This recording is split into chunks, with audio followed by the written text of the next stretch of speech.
Your view of God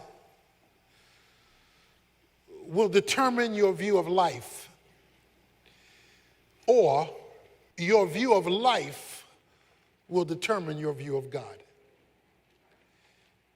If God is your reference point, then you will be able to make sense of that which has no sense. If your circumstances are your reference point, then you will neither be able to make sense of life or God, because you have an inverted view. The second most important truth you could ever learn as a Christian is what I want to speak to you about. I say the second because the first thing that you need to learn is salvation by faith in Christ. Becoming a Christian is the first thing. Nothing can preempt that as the first understanding. To understand and respond to the gospel is of first importance. Paul says that in 1 Corinthians 15, of first importance, I declare to you the death and resurrection of Jesus Christ. But second to that is your understanding of the sovereignty of God. If you do not understand the sovereignty of God, then you will not be able to make sense of life. Most of us have lived long enough to know that life throws curveballs. Life is full of the unexpected. Life is full of pain and problems. Life is bittersweet, sometimes bitter, sometimes sweet, sometimes both. Your view of, and therefore response to, the sovereignty of God will determine your ability to cope with the confusion of life. Let's make sure we're on the same page. Let me define for you what I mean by the sovereignty of God. I'm simply saying that God is the absolute ruler and controller over all of his creation. Sovereignty simply means to rule over, to reign over, to be in control over. To say that God is sovereign, which speaks of his kingship, his kingly role, is to say that there is nothing that happens over which he is not in control. That control is either manifested either by direct causation, he makes it happen, or by consciously allowing it to happen. He either controls it, he says, that's what I want to happen, so it happens, or he says, that's not what I want to happen, but I'm going to let it happen because I'm going to use it for what I want to happen. You cannot have a sovereign God and have luck.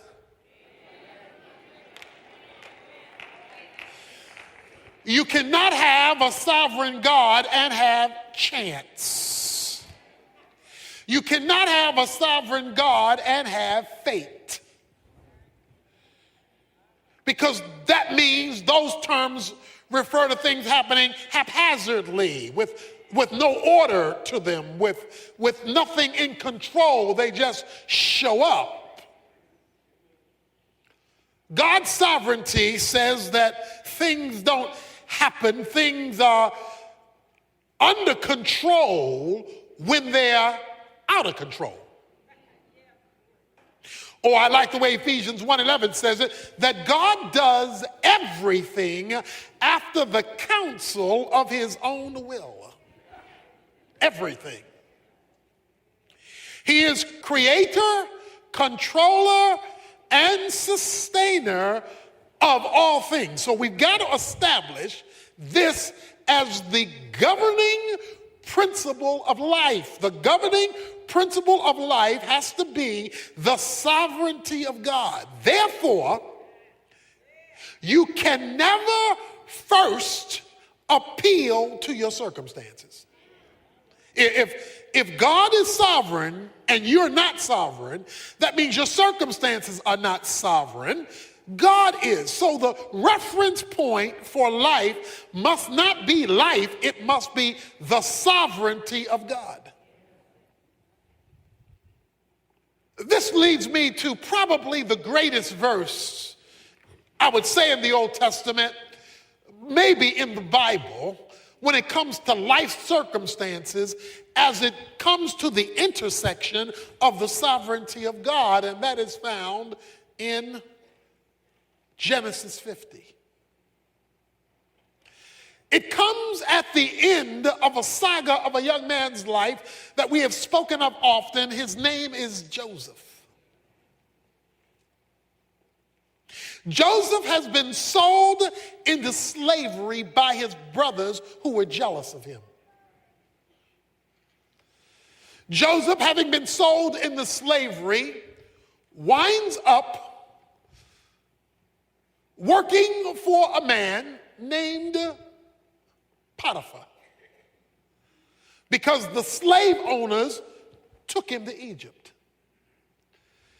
They sold him as a slave to Potiphar, where Joseph climbed the ladder of success and became Potiphar's administrative assistant, managing all of his household affairs.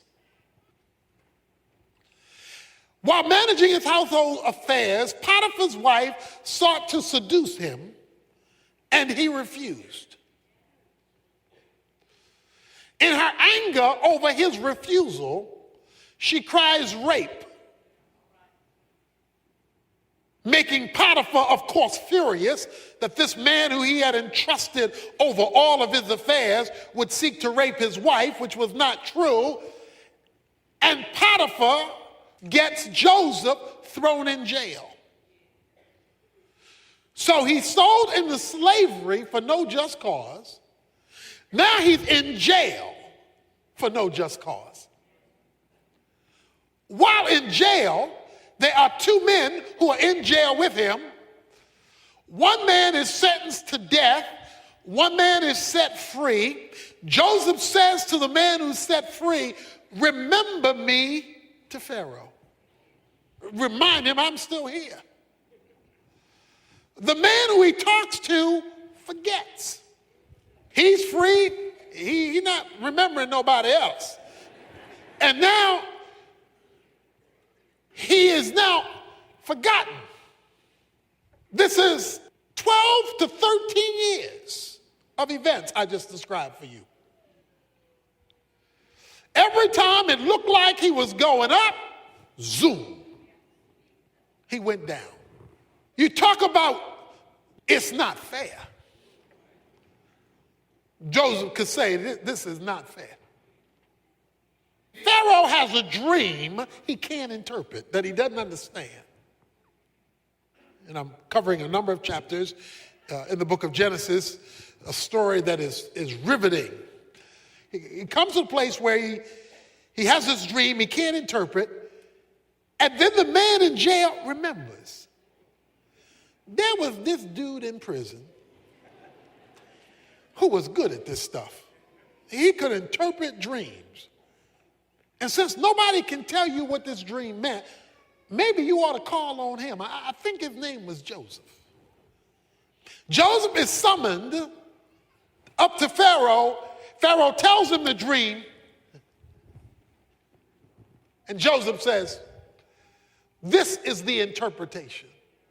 There will be 7 years plenty. There will be 7 years famine. In order to get ready for the 7 years famine, you're going to have to store from the 7 years plenty. Pharaoh was so awed by Joseph's ability to interpret dreams. He took him from the outhouse to the White House. Joseph, in one day, becomes the second in command in Egypt. Over 12 years of pain is overturned in one night. I mean, he couldn't have climbed that ladder as a Jew in 12 years if he had applied for the job and worked at it. But through a supernatural lucky opportunity, he is placed second in command in a foreign land that are not his people. Through a series of events that is literally Hollywood. It's a Hollywood kind of story. His father and 11 brothers are caught in this famine. And the only place you can get food is Egypt. Egypt, because of the interpretation of the dream, has all this extra storage. So the only place you can get food is you got to go to Egypt. So the brothers make their way up to Egypt. I'm going somewhere with this, stay with me. They make their way up to Egypt to request food. Joseph recognizes these are the boys that sold me into slavery. These are my brothers. But they did not recognize him. Of course, years have passed. Last time they saw him, he looked like one of them. Well, he living large now. Things have changed. They don't know who he is. He knows who they are. Joseph does a number of things in the story to force them not only to come for food, but to come back. One thing he did was say, well, you leave your younger brother with me. By the way, how's your father doing? So he getting all the info, all the intel. The brothers come back. They are gathered in the room with him. Joseph must say, hold on for a minute. And he turns aside and goes outside and weeps. He's bawling like a baby. In fact, 5 times in the story of the saga with Joseph and his brothers, it says, and he wept bitterly. A lot of reasons for the tears. One, seeing his brothers again. One, remembering what they did. I mean, it was a whole series of events. In chapter 45, you have to turn there yet. I'm going to show you something there in a moment. In chapter 45, when the brothers are standing before him, Joseph clears the room. Of all the Egyptians, he says, all you folks leave, and you folks leave me here alone with these men. Because the one they sold into slavery is now in charge. You know, what goes around comes around. It ain't over till it's over. In chapter 50, the brothers saw that their father was dead. Jacob is now dead, the father. And they are terrified. What if Joseph should bear a grudge against us and pay us back in full for all the wrong we did to him? What if? As long as daddy was alive, out of respect for daddy, he withheld his hand. But now daddy ain't here to hold him back. What if he now is going to get even? So they concoct a story. They make up a story in verse 16 that your father charged before he died. Daddy told us to tell you. Please forgive, I beg you, the transgression of your brothers and their sin, for they did you wrong. Please forgive their transgression of the servant of God, of your father. And again, Joseph wept. before them. It wasn't fair.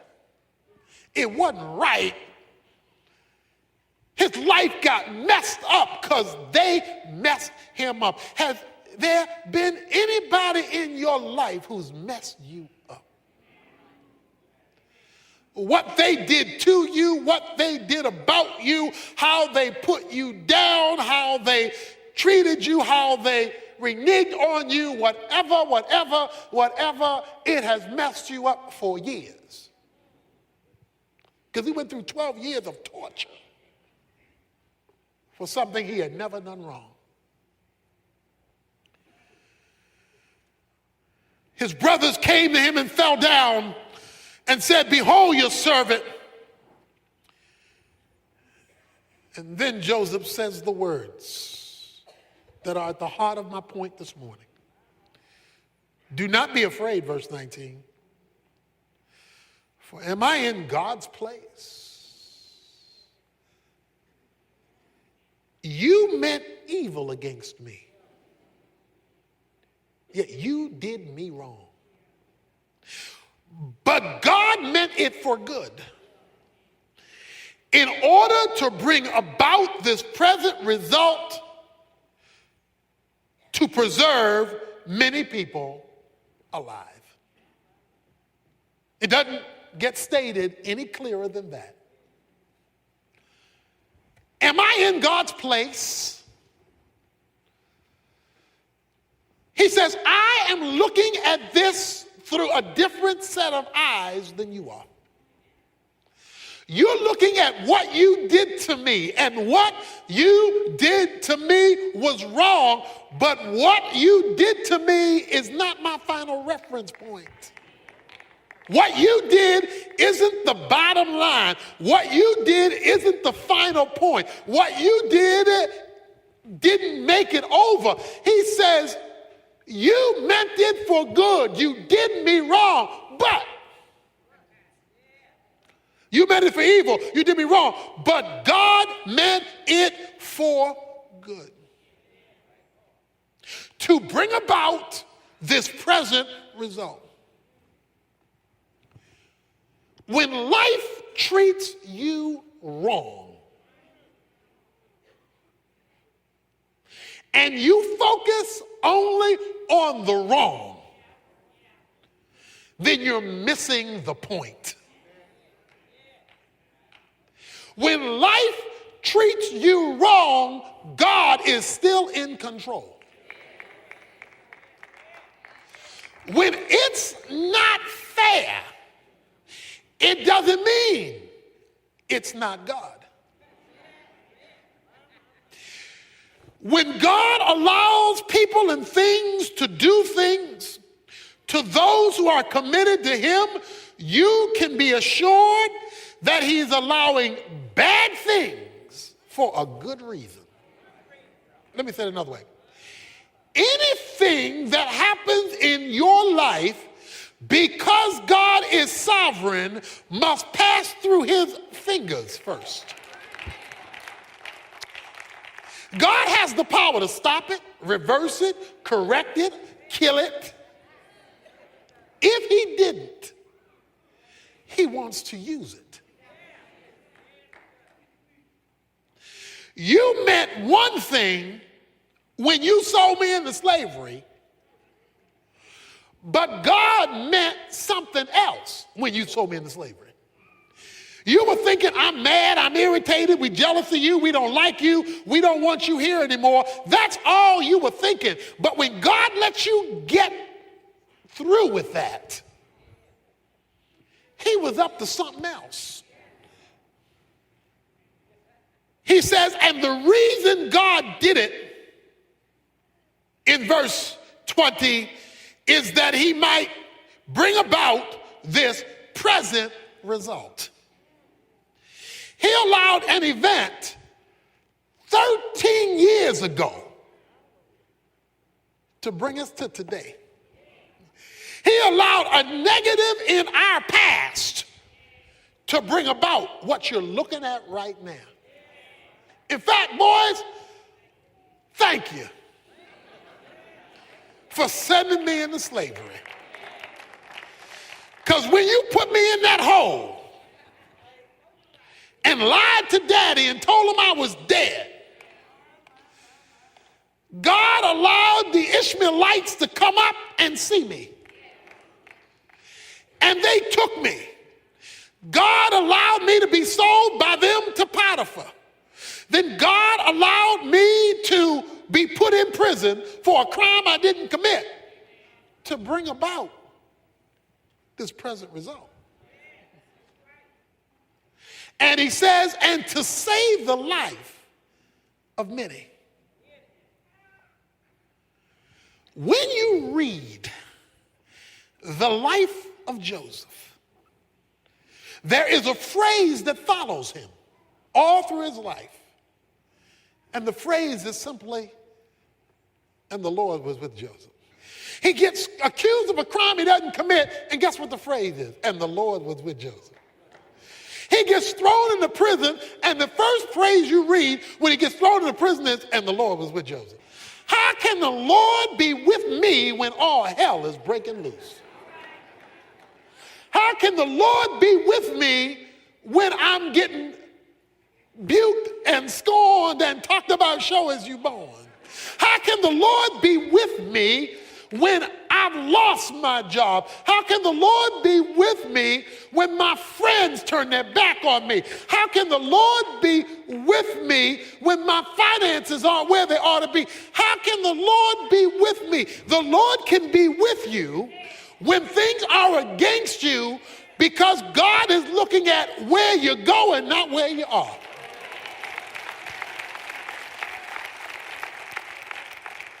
You see, our problem is all we see is what we see.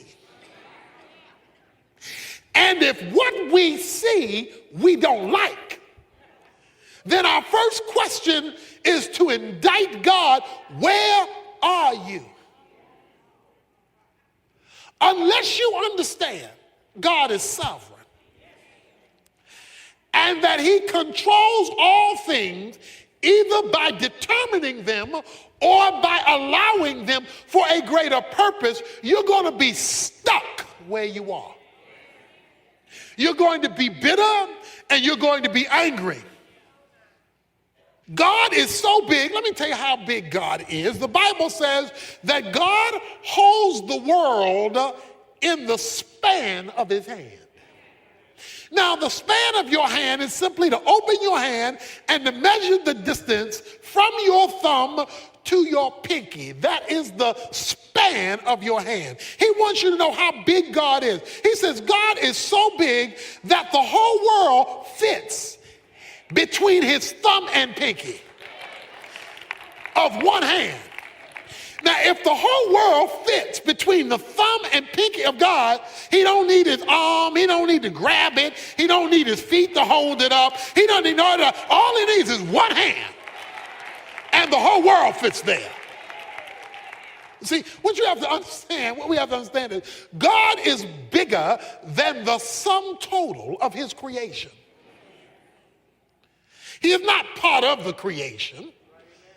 He is bigger than the creation. However, he is involved in the detail. This same God who controls everything from the palm of one hand is the same God who doesn't miss a sparrow when it falls to the ground. So he is big enough to run everything and yet detailed enough to miss nothing. He did not miss what happened to you. But because Joseph had a view of God that transcended his circumstances, he could interpret his circumstances in the light of who God was. And God is so big that his plan can incorporate bad. He is so big, God can't do bad. God doesn't promote bad, but God can use bad for his plan. One of the proofs or tests of your spirituality is whether you see the hand of God when you're looking at the hand of man. I hope you didn't miss that. One of the tests of your spiritual progress is whether you see the hand of God when you're looking at the hand of man, especially when the hand of man is negative. Yeah, you get your praise on when the hand of man is good. Because then you're seeing, well, that must be the hand of God. But when the hand of man is bad, if you are a spiritual person, you're watching the hand of God, using the hand of man in its evil, in spite of its evil. Joseph was confident in the plan of God. Look at chapter 45. Verse 4, then Joseph said to his brothers, please come closer to me. And they came closer. And he said, I am your brother Joseph, whom you sold into slavery. So this is where he calls them close. And now do not be grieved or angry with yourselves because you sold me here. I'm going to talk about that in a moment. For God sent me before you to preserve life. Don't get mad at what you did, because what you did, God did. For the famine has been in the land these 2 years, and there are still 5 years in which there will be neither plowing nor harvesting. And God sent me before you to preserve you for a remnant in the earth, to keep you alive by a great deliverance. Therefore, it was not you who sent me here, but God. And he made me a father to Pharaoh and lord of all of his household, to rule over the land of Egypt. You didn't send me here. Now let me show you another scripture. Psalm 105, verse 16. And God called for a famine upon the land. And he broke the whole staff of bread, and he sent a man before them, Joseph. Now this is the psalmist writing many years later after all these events have happened. And he sent a man before them, Joseph, who was sold as a slave. They afflicted his feet with fetters, put him in prison. He himself was laid in iron for a crime he didn't commit, remember? Until the time that his word came to pass, the word of the Lord tested him. The king sent and released him, the ruler of peoples, and set him free. He made him lord of his house, Pharaoh did, and ruler over his possessions, to imprison his princesses at will, that he might teach the elders wisdom. And here's what I want to point out. Israel also came to Egypt.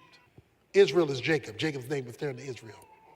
All right, let's put this in perspective now. Remember now. If you are on the same page with God and bad things happen to you, you must look at the bad things as the hand of God and not merely the hand of man. That's my point. God knows what he's doing. In allowing that to come to you, he knew it was coming. He decided not to stop it, so he must plan to do something with it. You say, but why is he allowing the negative? He tells you in Psalm 105, he says, to test him. Joseph, you talking about all that, I trust in the Lord? You say you believe in me, you have confidence in me. Let's see. Do you trust me when man's hand is against you? When you are committed to God and man's hand is against you, it's a test. It's a test. God wants to see whether you trust him, not hear it. Do you trust him when it's going backwards? when it is going in reverse? Are you blessing his name now? Are you worshiping him now? Are you giving him glory now? Are you coming to church now? Are you serving him now? Are you giving now? Are you responding like he's good even when it's bad? God allowed the negative to test you. God was up to something much bigger. In fact, the reason it took so long was because it was so big. Let me give you good news about a long test. If you're in a long test, it's because there's a big reason. So let me tell you the reason. He says, Israel came to Egypt. God made a promise years earlier to their forefather named Abraham. I'm going to make of you a great nation. I am going to make of you a great nation, and when I make of you this great nation, as part of this process of bringing this nation into being, God says, you will be in a land called Egypt for 400 years. And out of that 400-year experience, I'm going to give birth to a nation that will come out of your offspring, and this nation shall be my people and shall glorify my name. That goes way back. That's what Joseph's great-granddaddy. That's way back. Question is, how was God going to keep his promise? He got Joseph's brothers to sell him into slavery. The slave owners sold him to an Egyptian. The Egyptian sent him to prison. He became the confidant of Pharaoh. He's the only one who could supply the food, which brings his 11 brothers up to Egypt. While they are now living in Egypt, they become the children of Israel, expanding in Egypt. So guess what? God used the negative in one man's life to keep a promise about the building of a whole nation. Joseph went through deep waters because God was doing a whopping thing. When your waters are deep and they're lasting long, get your praise on. Because he's preserving something, he's building something, he's doing something. The problem is only spiritual people see this. The carnal are complaining. The carnal are cussing and fussing and rebelling. The carnal are spending all day asking why rather than spending time giving thanks in everything.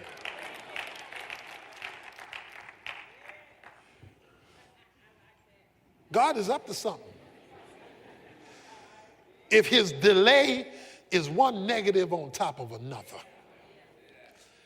and you're walking with him. See, Joseph was walking with God. And because he was walking with God, it was not wasted time. If you're not walking with God, you don't know what is going on, and you're mad all the time. Verse 21 of chapter 50, so therefore do not be afraid. I will provide for you and your little ones, my nieces and nephews. So he comforted them and spoke kindly to them. I need to read that again. Some of you already know where I'm going. So therefore, do not be afraid.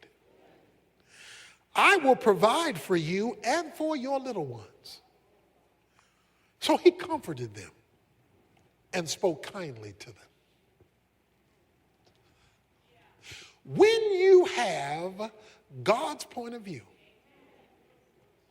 you can relate to people who hurt you differently. See, if all you see are the people who hurt you. You did this to me, and I'm going to get you. All that's telling me is you didn't see the hand of God. You thought that was all about what they did.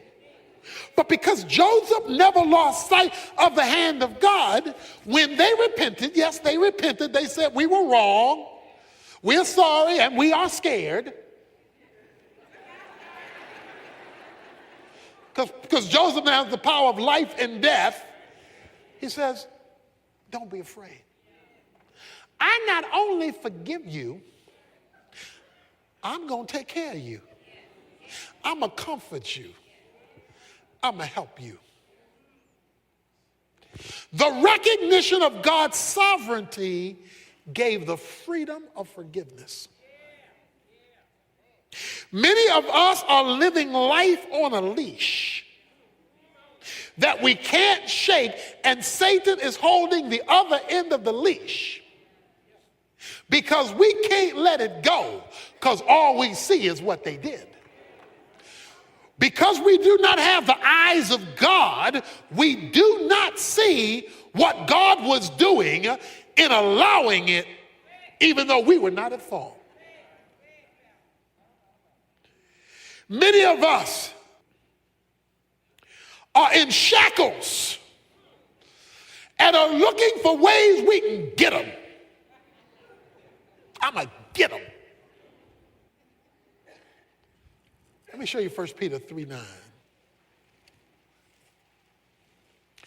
Apostle Peter says these words, not returning evil for evil or insult for insult, but giving a blessing instead.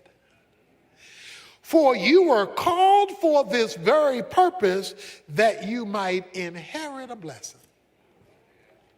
Now, they're not going to tell you what I just told you in the street. They're not going to tell you that. But we're talking about a spiritual perspective. He says, rather than paying them back, have the mindset of giving a blessing so you, watch this, inherit a blessing. Why? Because you are looking at what God is doing. He released them from their debt because he was looking at God's sovereignty. If Joseph would have held on to the grudge, he would never have passed the test. And if he didn't pass the test, he would never have inherited a blessing. He inherited a blessing because he passed the test. Many of us are being tested by the hand of a sovereign God, but he cannot elevate us because we refuse to take it or pass it. And we're living in bitterness and anger because we saw the hand of man and missed the hand of God.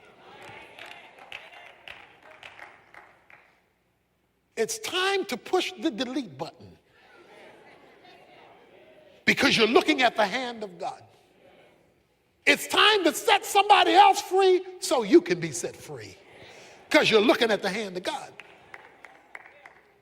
You're not stuck with the injustice because God is up to something. And he decided to use the injustice to get you where he wanted you to be. He said, God used it to bring me to this place. One of the reasons that I'm in Dallas today is a broken leg in a football game. A small thing, a broken leg in a football game. Pow! Broke my tibia and fibula in a football game. Taken to the hospital. Emergency surgery. I remember laying on the football field when this hit came. I was hit with a crossbody block after intercepting a pass. By the way, I held on to the ball.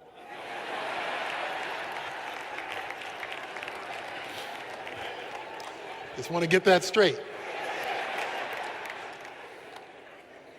I'm not a punk. I held on to the ball.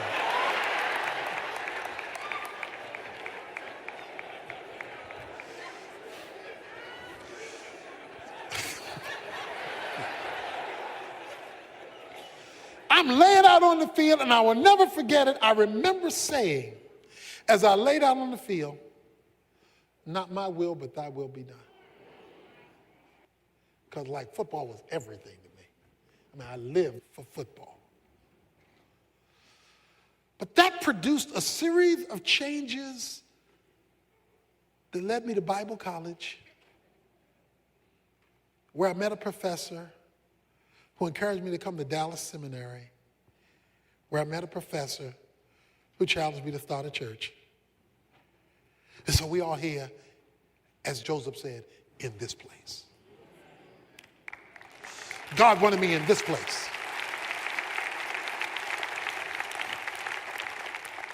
And it was inspired because something got broken.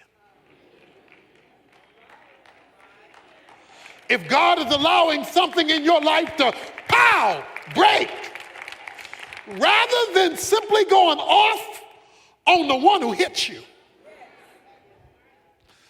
ask, Lord, what is your will? What is your plan? What place are you taking me? When astronauts are learning to fly, they are put in a flight simulator where pilots are confronted with every kind of conceivable flight emergency. It is there in the simulator that they hone their responses and skills until they can successfully face them. They are given difficulties so that they can have the proper reaction when the real thing comes. The simulator really isn't the real thing. It just feels like it. They are preparing them in the test for when they get high,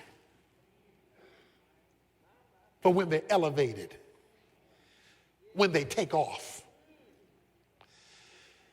God is allowing you in the simulator and shaking up your world to hone in your faith so that when he comes in and allows you to take flight, you know what to do up there because you learned what to do down there.